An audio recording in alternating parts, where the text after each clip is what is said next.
Hello friends, welcome to a new video. तो आज इस वीडियो में मैं आपके लिए लेके आई हूँ नोट मेकिंग का वीडियो।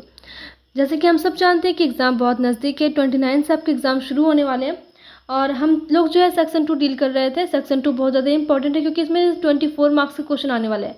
एक 8 number precise writing, 8 number note making और 8 नंबर पैराग्राफ राइटिंग। तो प्रिसाइज राइटिंग का मैंने करवा दिया, जिस तरह से क्वेश्चन आएंगे एकदम मॉडल सेम टू सेम वहीं से आएंगे। और आज मैं आपको नोट मेकिंग क्लियर करा दूंगी, 8 नंबर और क्लियर करा दूंगी इस वीडियो में। जो ध्यान से देखें, देखते हैं। देखिए यहाँ पे क्या है कि व्हाट इज नोट मेकिंग, किस तरह से क्वेश्चन बन सकते हैं वो मैं आपको आइडिया बता दे रही हूँ और सेम टू सेम इसी तरह से आने वाला है। तो नोट मेकिंग क्या है, एक ये भी आ सकता है कि नोट मेकिंग क्या है, उसके क्या स्टेप्स है, नोट मेकिंग बनाने के क्या स्टेप्स है, कौन कौन से एब्रिविएशन यूज़ करते हैं, बहुत अच्छे से और एकदम न्यू मॉडर्न तरीका है वही हम लोग देखेंगे यहाँ पे। देखिए यहाँ पे तो नोट मेकिंग पहले क्या होता है, पहले हमें वो समझना होगा। चलिए देखते हैं। अब देखिए यहाँ पे क्या लिखा हुआ है कि note making is a useful skill, it involves a useful exercise and practice for the reader, it enables a person to summarise relevant information from a given text, the condensed form can be used whenever needed. Simply मोटा मोटी कहने की बात यही है कि किसी भी चीज़ का समराइजेशन जो होता है लिखा हुआ, जिसमें सारे डिटेल्स होते हैं, सारे इन्फॉर्मेशन होते हैं, उसको पढ़ना ही या फिर वो जो समराइज पार्ट है उसको लिखना है, फिर उसको पढ़ना ही नोट मेकिंग। मतलब बेसिकली नोट मेकिंग वही होता है जो समराइज करके लिखा होता है। ठीक है, यहाँ पे आप देख सकते हो कि a person to summarise relevant information from a given text. जो भी आपका टेक्स्ट दिया हुआ है उससे कुछ जो है रिलेवेंट इन्फॉर्मेशन आपको अगर रीड करना है उसको समराइज करके लिख सकते हैं आप, वही आपको नोट मेकिंग हो गया। ठीक है, ये आपको नोट मेकिंग का डेफिनेशन हो गया। अब उसको बनाने के तरीके क्या है, तो पहले हम देखते हैं कि इंपॉर्टेंस ऑफ नोट्स क्या होगा, इन नोट्स का इंपॉर्टेंस क्या है। तो notes help in remembering the information collected. तो मोटा मोटी जो इम्पॉर्टेंट इन्फॉर्मेशन है उसको रिमेंबर करने में ये जो है सो हेल्पफुल होता है। Notes come in handy for a quick revision before the examination. और जो है अगर मैं आपको एक एग्जांपल समझाती हूँ कि किसी भी चीज़ का अगर आप कोई भी स्टोरी पढ़ रहे हो तो 3-4 पेज का स्टोरी होता है वो, तो अगर आप एग्ज़ाम देने जा रहे हो तो उसको रिवाइज करना बहुत मुश्किल होगा। तो क्यों ना हम उसको समराइज़ कर लें, मतलब कि उस 3-4 पेज को हमें एक पेज में कन्वर्ट कर लें, सारे इंपॉर्टेंट इन्फॉर्मेशन को नोट मेकिंग करके बना लें। तो वो एक तरह का आपका नोट मेकिंग हो गया और ये आपका हेल्पफुल हो गया। तो ये आपका इंपॉर्टेंस के अंदर आएगा। Notes helps in understanding the text better. और कोई भी अगर टेक्स्ट आपका जो है उस 3-4 पेज के स्टोरी में बहुत हार्ड लिखा हुआ है तो उसे हम लोग जो है समझ के उसके बदले कोई नया वर्ड लिख सकते हैं आसानी से, या फिर हम उसका शॉर्ट फॉर्म भी लिख सकते हैं। तो ये आपको नोट मेकिंग का फ़ायदा होगा। अगर आप इसे समझ जाते हो तो ना तो अपने वर्ड में एग्जाम में लिख सकते हो, and that will be better. Lengthy lessons can be condensed into short relevant pieces by making notes. जैसे कि मैंने बताया कि जो भी अगर आपका लेंथी लेसन है उसे आप शॉर्ट करके बना सकते हो। Notes help in storing supplementary material taken from reference books और जर्नल्स। और ये जो है सप्लीमेंट्री मटेरियल्स को भी हम लोग कलेक्ट करके रख सकते हैं। Notes help in making a speech और राइटिंग एन आर्टिकल। आर्टिकल लिखने में, स्पीच लिखने में, राइटिंग लिखने में, ये सारा जो है हेल्पफुल होता है। ये आपको हो गया। अब आपको देखना कि एब्रिविएशंस क्या यूज़ होता है। तो ये मैं बता दूं कि बहुत ज़्यादा ये इंपॉर्टेंट है, स्किप नहीं कर सकते। अगर आप कुछ भी नहीं देख रहे हो तो ये ज़रूर से देखो, ये बहुत इंपॉर्टेंट है। एब्रिविएशंस क्या होता है बेसिकली, तो एब्रिविएशन एक तरह का सिंबल होता है। देखिए, use standard abbreviations and symbols. आपको जो है स्टैंडर्ड सिंबल का एब्रिविएशन को यूज़ करना है। जैसे कि मैं बता दूं, अगर आपको बनाना है जैसे कि capitalise the first letter of word, example UP, USA, UK. Abbreviation भी बहुत तरह के होते हैं। तो ये आपका पहला क्या हो गया कि किसी भी अगर प्लेस है तो हम उत्तर प्रदेश न लिखने छोड़ के यूपी लिख सकते हैं। ठीक है, अगर यूनाइटेड स्टेट्स अमेरिका है तो उसे हम यूएसए लिख सकते हैं। यूनाइटेड किंगडम है तो हम उसे यूके लिख सकते हैं। यूनाइटेड अरब अमीरात से तो यूएई लिख सकते हैं। समझ रहे हो ना।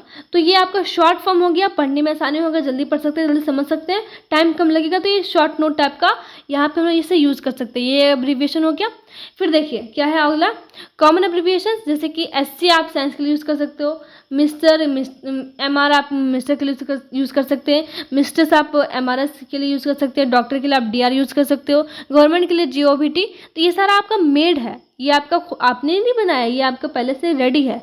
तो ये एब्रिविएशन को हम यूज़ कर सकते हैं। और अगर आपको अगर पॉजिटिव लिखना है या फिर नेगेटिव लिखना है तो इस तरह से आप लिख सकते हो। ठीक है, अगर आपको देखिए यहाँ पे सेकंड क्या है, एब्रीविएशन तो हमने देख लिया, आगे क्या है, making your abbreviation keep the main sounds of the word. अगर ये तो आपका पहला जो मैंने बताया एब्रीविएशन वो आपका पहले से बना हुआ था, वो किताबों में मिलती हैं हमेशा, है ना। आप अगर रीडिंग करते होंगे तो आपने देखा होगा कि वो सारे वर्ड्स जो हैं, वो जो एब्रीविएशन है आपको मिले होंगे कहीं ना कहीं किताब में। लेकिन ये जो एब्रीविएशन होगा जो मैं अभी बताने जा रही हूँ, ये आप खुद से डेवलप करते हो। जैसे कि एजुकेशन को हम लोग शॉर्ट में आप लोग अगर टाइपिंग करते होंगे फास्ट, तो फ्रेंड को ऐसे FRND लिख देते होंगे, है ना। कॉलेज को CLG कॉलेज लिख देते होंगे, है ना। तो ये सारे जो है शॉर्ट ट्रिक्स है, ये एब्रीविएशन हम खुद से बनाते हैं। तो बेसिकली बनाते ऐसा है ताकि जो इसको अगर हम लोग पढ़ें तो ये भी हम लोग फ्रेंड पढ़ लेते हैं, इसको पढ़े तो कॉलेज पढ़ लेते हैं। प्रोनाउंसिएशन सेम होता है, बस स्पेलिंग को हम लोग स्किप कर सकते हैं, ठीक है। हज़ारीबाग है तो HZBZ ऐसे लिख सकते हैं, हज़ारीबाग HZBZ। तो हज़ारीबाग पढ़ने में वही आ जाता है, बस प्रोनाउंसिएशन आपका सेम होना चाहिए, वरना वॉवेल्स को हम स्किप कर सकते हैं। एजुकेशन को ADN लिख दिए, प्रोग्राम को PROGM लिख दिए। अब ये अपने से हम लोग एब्रीविएशन बनाते हैं। अब देखिए नीचे क्या पॉइंट्स है। अब हम बनाएंगे कैसे नोट मेकिंग, ठीक है। मैंने तो बता दिया कि कैसे आपको कौन कौन सा एब्रीविएशन मिलेगा और कौन कौन सा आपको जो है सो खुद से बनाना है। अब देखिए यहाँ पे कि आपको बनाना कैसे है, नोट मेकिंग बनाना कैसे। तो सबसे पहले क्या करना होगा, आपको पैसेज पढ़ना होगा। जो भी आपका पैसेज दिया हुआ है उसको आप रीड करिए carefully. First read the passage carefully. Heading, फिर आपको एक हेडिंग चूज करना होगा। ये आपका हो गया, ये आपका फॉर्मेट। आगे आप देखेंगे पूरा मैं आपको एक मैप दिखा रही हूँ यहाँ पे, फॉर्मेट ऑफ नोट मेकिंग। तो पहले आपको हेडिंग देना होगा, जो भी आपने पैसेज पढ़ा वो किससे रिलेटेड था, उसके लिए आप एक हेडिंग चूज़ करिए। फिर उसके अंदर आप किसी चीज़ को डील करना चाह रहे हो तो सब हेडिंग चूज़ करिए। फिर उसके अंदर जो ये पॉइंट्स उसको आप ऐसे डील कर सकते हो, ठीक है। तो ये आपका ऐसे हो गया सब हेडिंग, उसके अंदर एक पॉइंट, फिर आपका उसके अंदर एक पॉइंट, सब हेडिंग, उसके अंदर सब पॉइंट। इस तरह से आप दूसरा सब हेडिंग हो गया ये, उसके अंदर जो भी पॉइंट्स है वो लिख सकते हैं। ये आपका हो गया फॉर्मेट। लेकिन फिर भी फॉर्मेट से आपको अच्छे समझ में नहीं आएगा, मैं टेलीग्राम में एक फ़ोटो आपको सेंड कर दूंगी, उससे आपको जो है क्लैरिटी मिलेगी। लेकिन आप देखो यहाँ पे मैं एक क्वेश्चन भी लेके आई हूँ आपके लिए जो कि इम्पॉर्टेंट है, ठीक है। इस क्वेश्चन को ध्यान से देखिए यहाँ पे क्या दिया हुआ, read the following passage carefully and answer the question that follow. ये आपका पैसेज दिया हुआ है, इसके आगे आपको पता चलेगा कि कौन सा क्वेश्चन आने वाला है, ठीक है। तो पहले तो क्या करना होगा, आपको इतना लंबा चौड़ा सा पैसेज रीड करना होगा, ठीक है। ये आप देख सक रहे हो कितना लंबा चौड़ा सा पैसेज है, इसे आप रीड करोगे। तो मैं आपको बेसिकली आपको एक आइडिया देने वाली हूँ, इसलिए मैं आपको पूरा रीड करके नहीं सुनाऊंगी। मैं आपको बस थोड़ा बहुत बता देती हूँ कि ये आपका जो है इन्फॉर्मेशन के बारे में, इन्फॉर्मेशन टेक्नोलॉजी के बारे में, IT के बारे में है लिखा हुआ, ठीक है। और भी उसके अंदर बहुत सारी चीज़ को डिस्कस किया हुआ है। अगर आप पढ़ोगे तो आपको समझ में आएगा, इसलिए मैं थोड़ा सा यहाँ पे आपको पॉज करने के लिए दे रही हूँ।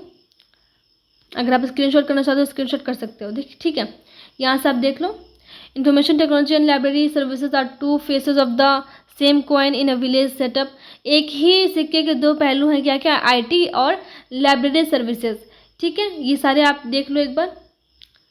अगर आप पढ़ना चाहते हो तो फिर आप बाद में पढ़ भी सकते हो, अभी मैं आपको बस एक आइडिया के लिए बता रही हूँ, ठीक है। इससे आप पहले देख लो एक बार, अगर स्क्रीनशॉट करना चाहते हो तो स्क्रीनशॉट कर लो। यहाँ तक आपका पेसेज था। अब यहाँ से क्वेश्चन क्या बना है आप ये देखिए, क्वेश्चन क्या बना है, यहाँ लिखा हुआ है on the basis of your reading of the above passage make notes.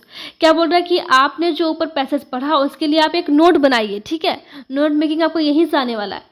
Using headings and सब हेडिंग्स, आपको हेडिंग यूज़ करना है, उसके अंदर सब हेडिंग्स भी यूज़ करना है। Use recognisable short forms wherever necessary, और आपको जो शॉर्ट फॉर्म जो कि मैंने बताया एब्रीविएशंस जो आपको खुद से बनाने होंगे उसको भी यूज़ करना है। वो मिनिमम 4, आपको 4 ठो तो यूज़ करना ही करना है, 4 से ज़्यादा करें तो और अच्छा है, वरना 4 तो 4 आपको मिनिमम है, करना ही करना है। और supply an appropriate title to it, heading से पहले भी आपको एक टाइटल चूज़ करना है कि क्या आप इसका टाइटल रखेंगे। तो मैंने टाइटल क्या रखा, मैंने टाइटल रखा the changing role of libraries notes, changing role of libraries notes. इसके अंदर मैंने एक हेडिंग डाला, ठीक है। ये मेरा पहला हेडिंग है, पहला हेडिंग क्या था कि new role of rural libraries, मतलब कि रूरल में जो लाइब्रेरीज है उनका क्या रोल है। इसके अंदर मैंने पॉइंट्स ऐड किया, ठीक है, सब पॉइंट्स जिसको बोलते हैं। ये मेरा हेडिंग हो गया, इसके अंदर मैंने सब पॉइंट्स को ऐड किया, मतलब कि इसके जो रूरल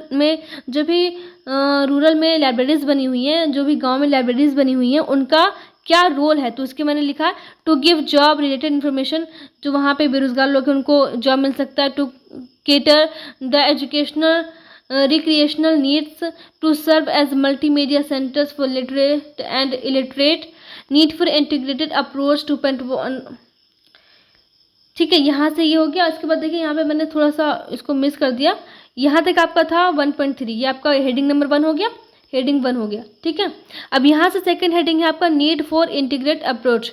एक हेडिंग में मैंने ये सारे पॉइंट्स को डील किया, 1.2, 1.2, 1.1, 1.2, 1.3। बेसिकली यही तरीका है, थोड़ा सा ध्यान से समझे। ठीक है, 1.1, 1.2, 1.3 ये आपका पॉइंट्स था, उसके अंदर उस हेडिंग का जो भी रिलेटेड पॉइंट्स था वो मैंने यहाँ तक नोट कर दिया।